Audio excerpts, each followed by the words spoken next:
Hello students, उम्मीद करता हूँ कि आप स्वस्थ और प्रसन्न होंगे। आप प्रीवियस लेक्चर्स को ध्यान से पढ़ रहे होंगे और उन लेक्चर्स को सुनने के बाद आप अपने थॉट को डेवलप कर रहे होंगे और इस क्रम में आपके दिमाग में अगर कोई प्रश्न होगा तो निश्चित तौर पर आप उस प्रश्न को पूछने का भी प्रयास कर रहे होंगे। मैंने जैसा आपको इससे पहले कल के लेक्चर में बताया था कि जल्दी ही आपको प्लेटफॉर्म मिलेगा जिस प्लेटफॉर्म पर आप अपनी क्वेरी कर सकेंगे। आप अपने मन की बात, जो आपके मन में प्रश्न है, वीडियोस को सुनने के बाद उससे संबंधित प्रश्नों को आप उस प्लेटफॉर्म के थ्रू टीचर्स से डिस्कस करेंगे। फिलहाल हम जो अपने सेकंड लेक्चर्स में आपसे बात किए थे, उस सेकंड लेक्चर में हमारी आपसे जो बात हुई थी वो प्रकाश विद्युत प्रभाव की हुई थी।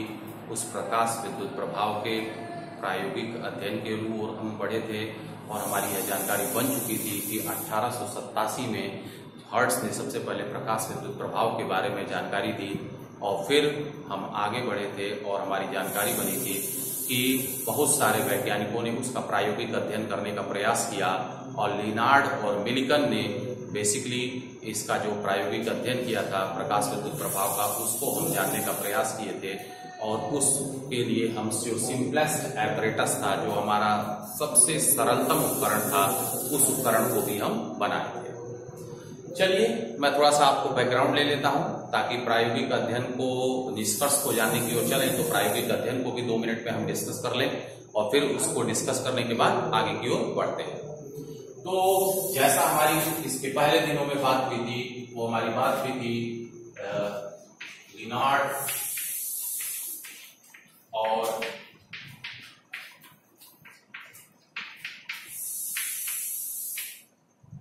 मिलिकन का प्रयोग।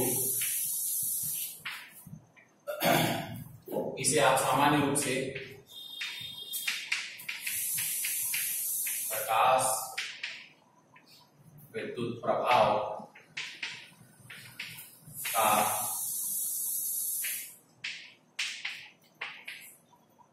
प्रायोगिक अध्ययन भी आप कर सकते हैं। हमने जाना था कि इस प्रायोगिक अध्ययन में जो उपकरण हमने लिया था वो उपकरण बहुत ही सरलतम उपकरण था। उसमें सबसे पहले एक हमने निर्वात नलिका ली थी, वैक्यूम ट्यूब लिया था। निर्वात नलिका की अगर आप बात करते हो तो आप देख सकते हैं कि कुछ किसी भी तरह की आप एक निर्वात नलिका बना सकते हैं। तो आपने एक निर्वात नलिका बना ली जिसको आप सामान्य रूप से बल्ब का भी नाम देते हैं। तो यह एक निर्वात नलिका बन गई। अब इस निर्वात नलिका में आपने क्या किया, 2 आपने धातु की प्लेटों को ले लिया।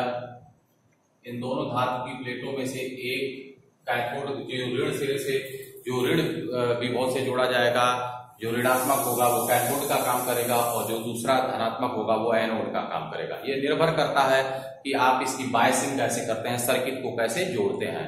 दोनों आपस में बदले जा सकते हैं। यह निश्चित नहीं है कि हम अगर इसको कैथोड कर दिए तो यही कैथोड होगा, अगर आप इसको ऋण से जोड़ देंगे तो यह कैथोड हो जाएगा, इसको धन से जोड़ देंगे तो यह एनोड हो जाएगा। ये तो बहुत सामान्य सी बात है। तो देखिए, सबसे पहले अब सर्किट को बनाना शुरू करते हैं।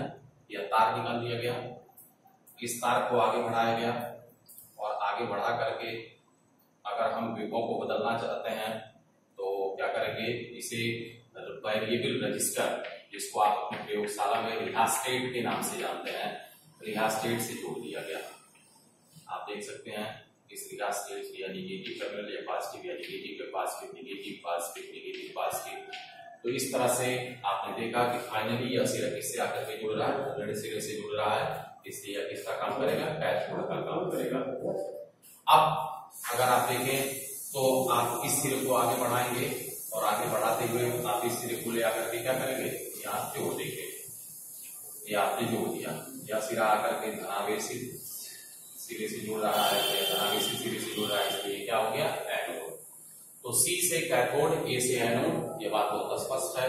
यह ऋणात्मक है, यह धनात्मक है।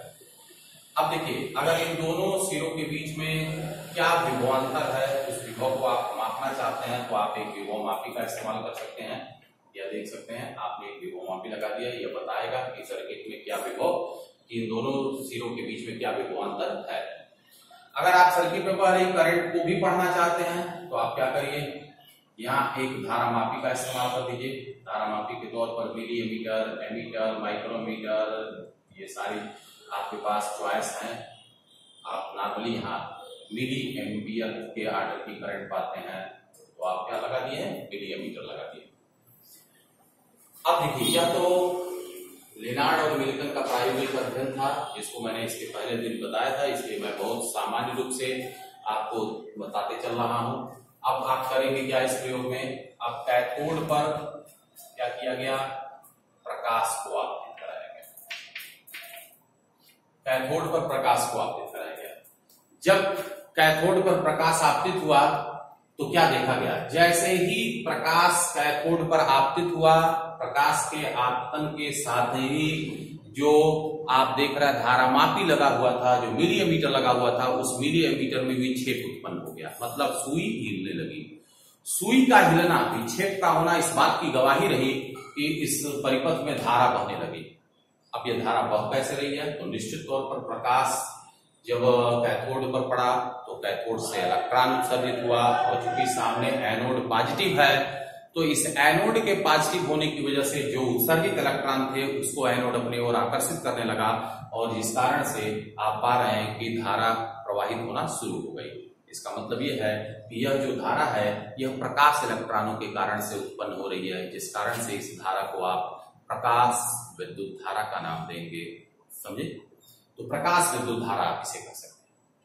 अब प्रकाश विद्युत धारा ठीक है कह दिया हमने, लेकिन अगर आपसे कोई पूछे कि क्या गारंटी है कि जब प्रकाश पड़ा कैथोड पर तो इलेक्ट्रॉन निकला और उसी इलेक्ट्रॉन के कारण से ही यह धारा उत्पन्न हुई, तो आप कह सकते हैं बहुत सिंपली इसका जवाब आप दे सकते हैं कि भाई हमने यहाँ क्या लिया है, वैक्यूम ट्यूब लिया है, निर्वात नलिका लिया है। इस निर्वात नलिका में इलेक्ट्रॉन के उत्सर्जन का कोई और सोर्स नहीं है, कोई और स्रोत नहीं है। तो अगर इलेक्ट्रॉन के उत्सर्जन का कहीं से और कोई स्रोत नहीं है तो जाहिर तौर पर अगर प्रकाश के कैथोड पर पड़ने से यहाँ विक्षेप उत्पन्न हो रहा है तो वह विक्षेप निश्चित तौर पर यहीं से उत्सर्जित इलेक्ट्रॉन के कारण से। ठीक है, यह भी देखा गया कि जैसे ही प्रकाश का आपतन बंद किया गया, प्रकाश के आपतन के बंद होने के साथ ही तुरंत आपने पाया कि मिली एमीटर में जो विक्षेप था उस विक्षेप का होना बंद हो गया, जो इस बात का प्रमाण था कि जब प्रकाश कैथोड पर पड़ रही है तो ही धारा सर्किट में प्रवाहित हो रही है, जिसे आप प्रकाश विद्युत धारा का नाम दे रहे हैं। अब प्रश्न उठा कि इस प्रयोग से क्या क्या निष्कर्ष आए, तो इस प्रयोग के निष्कर्ष की ओर बढ़ा जाए तो निष्कर्ष को समझने के लिए सबसे पहले यहीं से हमें अपना टारगेट फिक्स करना होगा। निष्कर्ष को जानने के लिए अगर हम आगे बढ़े तो हमारे पास मुख्य रूप से बात अगर करें तो हमारे पास क्या क्या बातें हो सकती हैं। पहला, प्रकाश जो आपतन जिस प्रकाश को आप कैथोड पर आपतित करा रहे हैं उस प्रकाश की तीव्रता को बदला जाए, आवृत्ति को बदला जाए, दोनों प्लेट के बीच में विभवांतर को बदला जाए। मुख्य रूप से अगर आप बात करें तो इतनी चीज तो साफ दिख रही है। तो हमारा पहला प्रयास होगा इस प्रयोग के निष्कर्ष को जानने के क्रम में कि अगर हम आपतित प्रकाश की तीव्रता को बदलें तो उस तीव्रता के बदलने के साथ प्रकाश विद्युत धारा के मान में क्या परिवर्तन होगा। तो देखिए,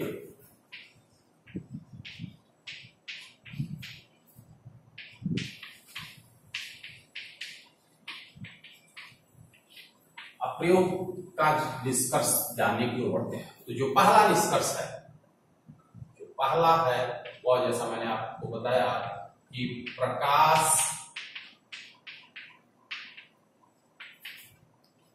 विद्युत धारा पर आपतित प्रकाश की तीव्रता का प्रभाव, प्रकाश विद्युत धारा पर आपतित प्रकाश की तीव्रता का क्या प्रभाव देखा गया।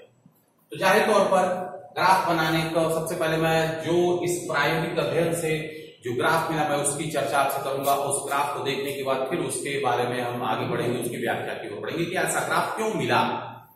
तो अगर हम उस ओर देखें तो देखिए किसको हम परिवर्तित कर रहे हैं, प्रकाश की तीव्रता को परिवर्तित कर रहा है, और इस प्रकाश की तीव्रता के साथ बदल कौन रहा है, प्रकाश विद्युत धारा बदल रही है। तो अब ग्राफ थियरी कहती है, मैथमेटिक्स के लिहाज से अगर आप बात करें तो ग्राफ थियरी का यह कहना है कि भाई जिसमें परिवर्तन होगा वह परिवर्तन कहाँ, जिसमें परिवर्तन होगा वह क्वांटिटी होगी कहां पर, y अक्ष पर, और जिसके सापेक्ष परिवर्तन होगा वह क्वांटिटी कहां होगी, x अक्ष पर। तो आप देख सकते हैं जहां दोनों अक्ष एक दूसरे को काटेंगे वहां तो सब शून्य हो गया। y अक्ष पर हमने क्या ले लिया, प्रकाश विद्युत धारा को ले लिया। x अक्ष पर हम क्या लेंगे, आपतित प्रकाश की तीव्रता को लेंगे। ठीक है, अब आप देखिए अगर हम आपतित प्रकाश की तीव्रता को शून्य मान लें, अगर प्रकाश है तो तीव्रता कभी शून्य नहीं होगी, यह प्रायोगिक रूप से मैं बात कर रहा हूं। लेकिन अगर आप थियोरेटिकल रूप से यह सोचें कि कोई भी प्रकाश नहीं है, तो कोई भी प्रकाश नहीं है तो जाहिर तौर पर कोई भी प्रकाश का उत्सर्जन नहीं होगा, और कोई प्रकाश इलेक्ट्रॉनों का जब उत्सर्जन नहीं होगा तो प्रकाश विद्युत धारा का मान क्या हो जाएगा, शून्य हो जाएगा।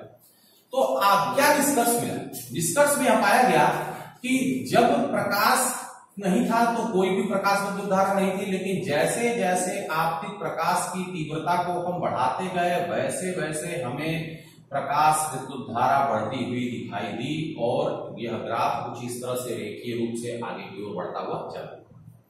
यह इस बात की गवाही है कि जिस अनुपात में आपतित प्रकाश की तीव्रता बढ़ रही है उसी अनुपात में प्रकाश विद्युत धारा का मान भी बढ़ रहा है।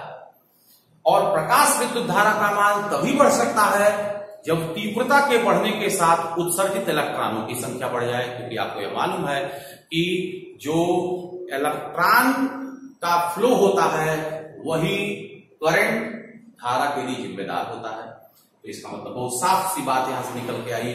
इस पहला जो निष्कर्ष निकला वो यह निकला कि जो प्रकाश विद्युत प्रभाव है, इस प्रकाश विद्युत प्रभाव में अगर हम प्रकाश की तीव्रता को बढ़ाते हुए चले जाएं तो प्रकाश की तीव्रता के बढ़ने के कारण से कैथोड से उत्सर्जित इलेक्ट्रॉनों की संख्या, मतलब प्रकाश इलेक्ट्रॉनों की संख्या बढ़ती हुई जाएगी उसी अनुपात में, जिस कारण से प्रकाश विद्युत धारा का मान उसी अनुपात में बढ़ता हुआ चला जाएगा। तो जो निष्कर्ष निकल करके आया, अगर उस निष्कर्ष की बात की जाए, मैं यहाँ इस बात को लिख रहा, तो निष्कर्ष जो निकला वो यह निकला कि प्रकाश विद्युत धारा आपतित प्रकाश की तीव्रता के अनुक्रमानुपाती होती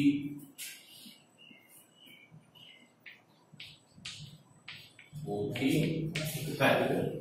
तो इस तरह से यह बात स्पष्ट हो गई कि इस पहला जो इस प्रयोग का निष्कर्ष आया, उस निष्कर्ष ने यह बताया कि प्रकाश विद्युत धारा आपतित प्रकाश की तीव्रता के अनुक्रमानुपाती होती है।